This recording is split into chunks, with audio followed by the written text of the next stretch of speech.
What's up, everybody? Welcome back to My Twisted Life TV. I am Poetry. You are here for another recap and review of Greenleaf, Season 4, Episode 3, Visions and Dreams. This may be more of a summation, so to speak. A lot went on, but didn't at the same doggone time. Well, let's see. I'm trying to figure out where I want to really start with this, because this was mainly about Zora, Lady May, and Gigi. I know Jacob had a small role in this episode, but mainly it was about those three characters. I guess you want to kind of include Carissa in that. I told y'all, let's go with Carissa. I told y'all Carissa was going to move forward on selling that land. Well, it's been a week since last episode, and Jacob asked Carissa to let him pray on it, see what he's supposed to do with that property. Evidently, he didn't get his answer. She like, look, yo, we ended yesterday. We got a buyer. I had Nadine put out some fillers, and we got this commercial property company that wants to purchase the land for more than what we paid for it. It's a win-win in my book. Well, it would be a win-win if Jacob really wanted to sell the land. Like I said, he still doesn't have his understanding what his passion is supposed to be for this property, but he just know he don't want to let go of it. And he went to go talk to Bishop, and Bishop didn't make him what's the word I'm looking for? Bishop didn't make the situation any easier for him, because Bishop was trying to instill in him the value that it is to have property in these here United States. One thing that I hate that I do not have anymore, y'all, is my damn garden. I told y'all that I lucked up and got that garden. I went there to go help my cousin out a few years ago. The man who was running the garden had passed away. The company who owned the land never came back for it. So I was essentially running all the land. My name was on all the permits. My name was on everything. So they considered the land to be mine. But when I left St. Louis, I gave it to a friend of mine who I thought that was going to do great things with the land. And his father discouraged him. He was like, it's going to be too much hard work. So I don't think that they did anything. I think the land is just lost, and I really, really, really hate that. I don't go back to St. Louis until May of next year, and I'm gonna go around and see that property and see exactly what's going on with it. Maybe I'll get the keys back. Maybe, I don't know. But yeah. So he was trying to stress to him the importance of keeping land, and that he needed to just tell Carissa no. Bishop said this ain't about the land anyway. It ain't about the land. It ain't about money. It ain't about her living in this house. It's all about her lack of trust in you in regards to the Tasha Skank situation. This is to make her feel like she's in control of your heart, your mind, your body, your soul, in control of you at this point. Carissa needs to be in charge. She has to be winning in her book. That's what Bishop was telling her. I was like, that's some however, I agree. Oh, that's you inserting yourself in a place, Bishop, that you may not. The way he put it, that's what it is. I understood the total meaning, but the way he put it, it makes him seem like Carissa's just a bitch. So shut up. That's pretty much what is going on. And that's pretty much what I got from Bishop in that conversation. However, like I said, I agreed. Over at the church, there's some lady named Misty coming over looking for Grace. Grace ain't nowhere to be found. Grace down in Phoenix. She's down in Phoenix. But since Grace ain't nowhere to be found, she in Phoenix, don't nobody know where, that's where she at. She's supposed to have this meeting with Grace the next day. Grace ain't called her. Okay, your meeting is the next day. You stressing out that Grace ain't called you today. You just swing by the church unannounced, and now you have the whole little tizzy fit because Grace ain't there, but your meeting ain't till tomorrow. I understand the urgency of it because your daughter's supposed to be having an intervention or what have you, but it's today. The meeting tomorrow. Calm the fuck down. Okay, but still, she hadn't called Grace. It wasn't like she was calling Grace and Grace wouldn't return her calls. She just showed the hell up. Well, Dumas was there, and Dumas was like, you know what, I got you. We're gonna handle this. Walk with me, talk with me. So Corinne called Lady May like, hey, Grace supposed to be here meeting with this lady tomorrow about her daughter. Or just meeting with the lady. She didn't say about the daughter. Meeting with this lady. Grace ain't heard. Bill Dumas done took her to the side. She was crying for 2 hours. And now, I think y'all need to intervene. So Lady May, back at the crib, telling Bishop about what's going on. But first she wanted to tell Bishop about this dream she had.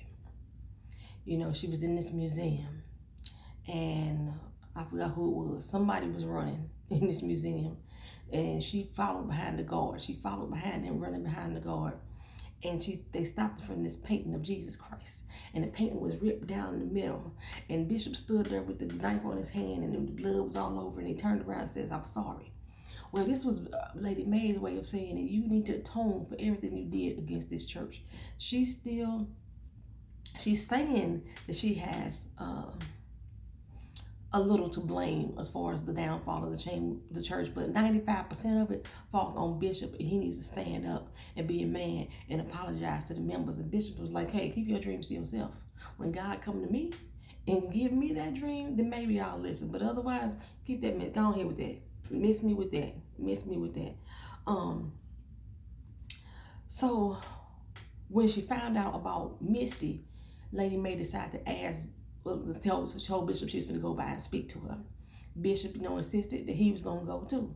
Jacob was over there talking to Bishop at the time, and she's like, "Get your butt back to the church. You can't be ministering at the church from this couch. Go back over to the church. It's how we're going to get the family back if we got presents. We ain't got no presents. Grace gone. Jacob ain't over there. We ain't got no presents in the church right now other than Corinne." I don't know how they always leave out Charity. She's nobody. Charity's a nobody. She irks me. I take back everything I said in episode 1. Charity irks me. Still. So Bishop say, "You know what? I'm going to. Most of us, we gonna go together." So Bishop and Lady May go over to Misty's house. And Misty's like, "I don't want to talk to y'all. I'm sorry that Korean called y'all and brought y'all all this way, but never mind. If I wasn't going to deal with Grace, then I'd rather deal with Phil. I don't want to deal with y'all too." I said, real Misty, real salty. Like I said, this is where we learned that it was an intervention for the daughter. And Lady May like, "Oh my gosh, she back on the pills again." Lady May is familiar with the situation. She was like, "Well, at least let me sit here." We'll come to find out, Lady May, it ain't Bishop. When people voted against y'all taking over the church, they was voting against you. Don't nobody want you standing up in front of the church because of Mac. They all say that Lady May knew what was going on with her brother and her daughter, and that she, so they shunning her. They say, "Ain't no way you didn't know." And coming from that type of environment, and I had those same feelings, like, ain't no way you didn't know that man was touching me type of situation. I see where Misty coming from. I do. All these supposed years, being that you were also a victim yourself with your father, it's almost like signs and symptoms that you could have looked out for, that you probably would have paid more attention to when it came to your own children. Yeah, that's a possibility. So it's like, yeah, I understand what Misty is coming from in that rant, but Lady May felt so convicted. She's like, maybe I did know and I was just turning a blind eye. That's how I feel about most people in regards to when their child is being abused by somebody that they love that lives in that household. I think that they don't want to know. And when she asked Bishop that, she's like, "You think I just don't want to know? You think I was just, trying to live in my own dream world?" He was like, "No, you didn't know. You didn't know." But now we get a full understanding why everybody voted against them, which is very odd to me, because y'all know with people in churches, it's all kind of kids getting molested in churches. All kind of kids being molested by the pastor sneaking around, creeping around, sleeping with the boys in the church, sleeping with the girls in the church, sleeping with the other wives in the church. It's all kind of church is young and restless. Church is young and restless for the most part. All that shenanigans is going on. And in a lot of black families or black households, and I'm going to include the black church with that, they try to keep it quiet, to pretend that it don't exist. If somebody bring it up, they going to be the ones that's going to get talked down and dogged out, like they've been doing Grace this whole time that she been trying to prove that Mac really hurt her sister. Everybody was dogging Grace like she was the one going crazy. That's how I have always seen it in black churches and black families and black households. But white people probably go through this too. I don't know, because I'm not white and I ain't been in y'all families like that. But this is what I'm saying. We keep quiet too fucking much. when a situation come out, this is family talk. This is table talk. Keep it between us. Let somebody talk about it. Why you gotta put our business out there like that? Just keep it in between the family. Some things don't need to be talked about. Some don't need to be aired in the public. But then we air it. Then you get mad. But then we don't air it. Why y'all didn't say nothing? Why y'all didn't say? Y'all always want to keep quiet. You know what I'm saying? That type of situation goes on. So that's whole Lady Mae's whole story. She finally understands wholeheartedly why the people at the church ain't messing with her. Okay, Charity, oh, simple ass. Her and Carlton and her listen to this Hope and Harmony song. That's, you don't want to talk about the Lord songs, the gospels, the hymnals. You don't want to talk about them. That song was horrible. What Charity say? Of Satan. That's what that song's from. And then the fact that she said the Lord's lead, I think there was a lyric that says something about the God or the Lord leads with this rod. Okay, we understand he walked around with a staff, and but when the way that the lyrics was playing out, it was leading almost to the molestation issues, the incest, that type of situation. He leading with his rod. You talking about he walking around with his penis? That's what that sounded like to Charity and the Carlton. And when they said it that way, I was like, Lord Jesus, yeah, it do kind of sound like that. The song was not fitting, at least for a black church. But again, they trying to make this a diverse church. It's amazing that this church is so diverse, but ain't none of the members white. All the members black. Just the people who run in the church now have added the salt to the pepper. Okay, but Philip Dumars feel like, yeah, we gonna sing this doggone. You gonna sing this doggone song, or else you want to be the assistant pastor. You gonna sing this doggone song. A year from now, Charity, what sense does this make to you? I'm gonna be this man's bitch for a whole year with the promise that I may. He didn't say he's gonna guarantee you one. He said he think about giving you the assistant pastor. He said he's gonna give it to you. He gonna think about it, girl.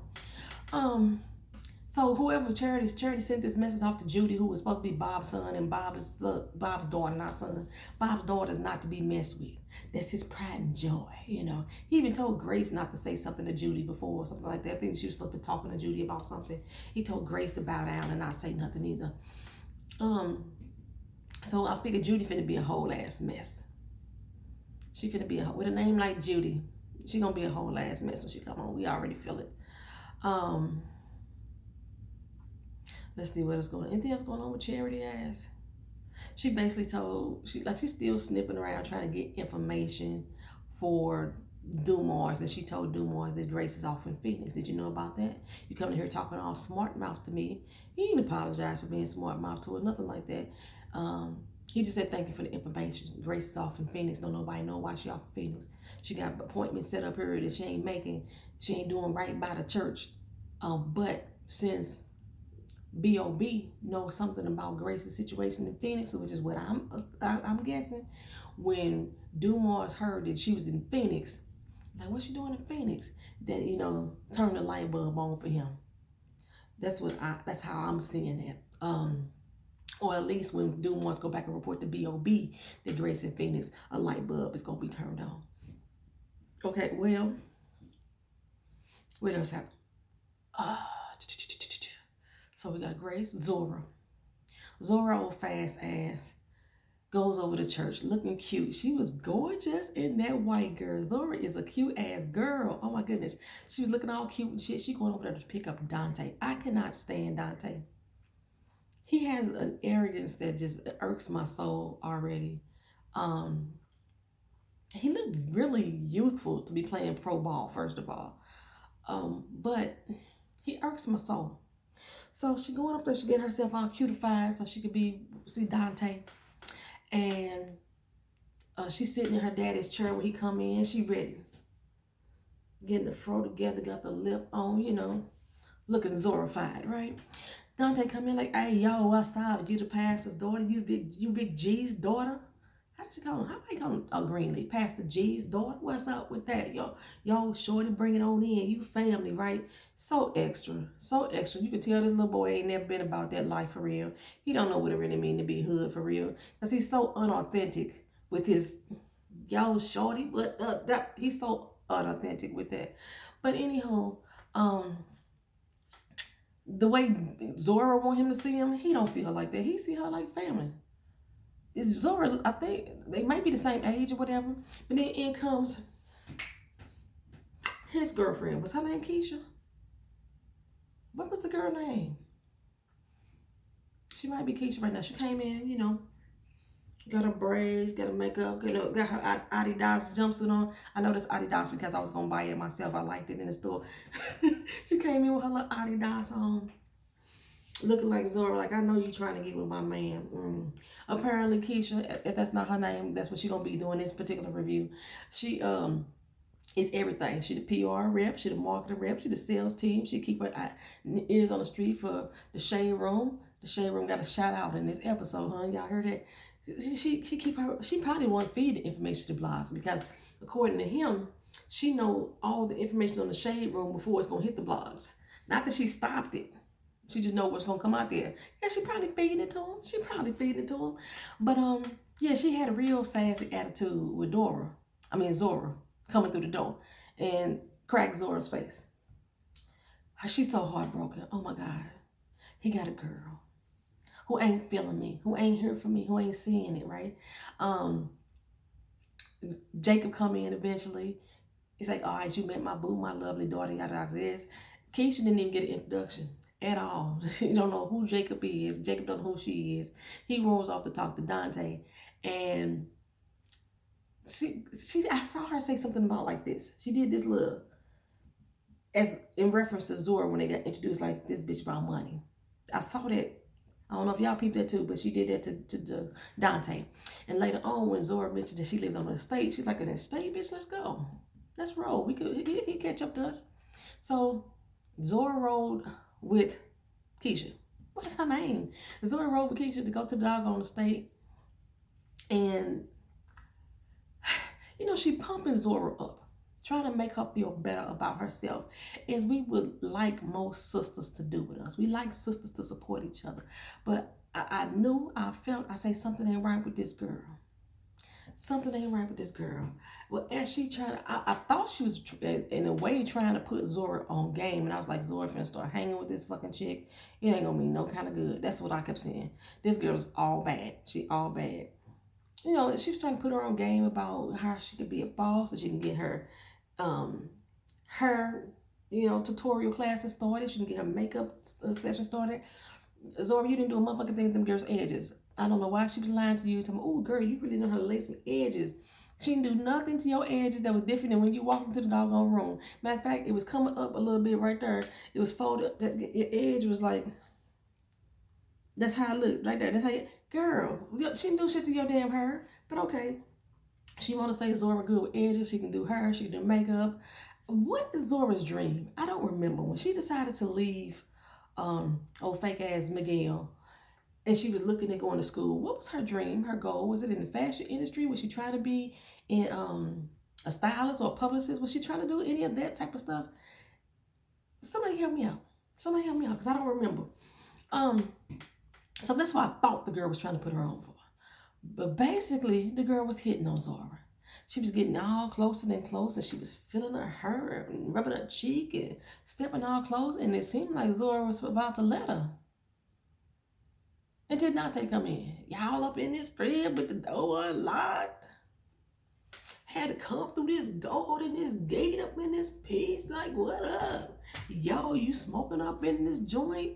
Oh, my bad. If you ain't smoking, I got that loud. If you ever want to start that, I was like, you, young sir, young actor man, you're doing too much. You're doing too much. You're doing too much. Between him and AJ, these little boys are overacting their part. They're a tad bit extra to the point that they seem fake to me. Maybe because I grew up in the streets. I didn't grow up in the streets. That's a damn lie. I grew up in a very, very urbanized neighborhood. I put myself in the streets. I didn't grow up in the streets. I was not forced to the streets. I had a nice, stable household. I would like to hang out, with all the gangbangers and all that. That was my choice. I wasn't forced into that damn life, none of that shit. when I got older and I started living with my mama, that motherfucker started coming around because that's who my mama hung around with. But I wasn't forced into that life. So I don't want y'all to ever think that shit. Don't ever think that. Everything I did was a fucking choice. I made the choices. Because I didn't come from that type of upbringing. And these boys, whoever, these actors, you can clearly see they don't come from that upbringing because they don't know how to be authentic with it. I'm more authentic. I'm more gangster. I'm more thug than these little motherfuckers are. Yo, so who are we gonna move on to? Sophia gone. Bye. Noah. Bye. Gone. Who else? We got Charity out the way, Jacob out the way, Carissa out the way with the house situation and the land situation. Then Lady May, we talked about her. Bishop didn't really have a role for real. So next we go on to AJ and Grace. Grace went to Phoenix. She showed up at the workhouse. The dude at the workhouse was giving her major attitude. Visiting hours over at 5. Okay, well, you see me walking here with this damn suitcase, sir. My flight was delayed. Can you contact my son or not? He went ahead and contacted AJ. AJ come down like, fuck are you doing here? So all I wanted was the money. I didn't want you like you didn't want me. You gave me away when I was born. When I contacted you when I was 18, you didn't want nothing to do with me now. I don't want nothing to do with you either at this moment other than take your motherfucking money. I need you to help me get out of this goddamn workhouse. That's all. Gray was like, I just want to talk to you. Give me a few minutes. Let me explain. I don't want to hear shit from you, lady. Bam, boom. Next day, Grace back again. We gonna try this again. AJ like, why are you hurt? He got like so much attitude. Why you hurt? You know, you gonna help me or not? Whatever. They sat down and he allowed her to talk and explain, you know, why she didn't accept him into her life when he came back around at 18. And how that would have affected her relationship that she was currently in. I'm not a child of adoption, so I wouldn't understand the pain of not feeling like I was a throwaway. I think that's the feeling that if I could use that terminology, that's what a lot of adoptive children feel like their parents threw them away, especially when they have another child and they kept that child. Like, why not me? Why the fuck was I the one that you had to give away? So I understand that's what AJ is feeling. So he has a lot of attitude and animosity about that. And then when he came back, he found her. And she did it again. She rejected him again. That made him feel so motherfucking kind of way. So when he reached out to her for money, I found that very shocking. I was like, really? He reached out for money? Like, yeah, she didn't want to fuck with you. I guess you gonna pay me anyway though. I don't want to deal with you. I don't want you in my life. I ain't gonna bother you no more. I ain't gonna come around. You ain't gonna try to be your son. I don't want you to be my mama. But give me some money. Okay. But what I was saying though, in this day and age, when we hear stories of adoption, I guess because it's so much more personal, I think that it's a lot more, I think we as people can be a lot more understanding when a teenager has given us up for adoption, to have a better life.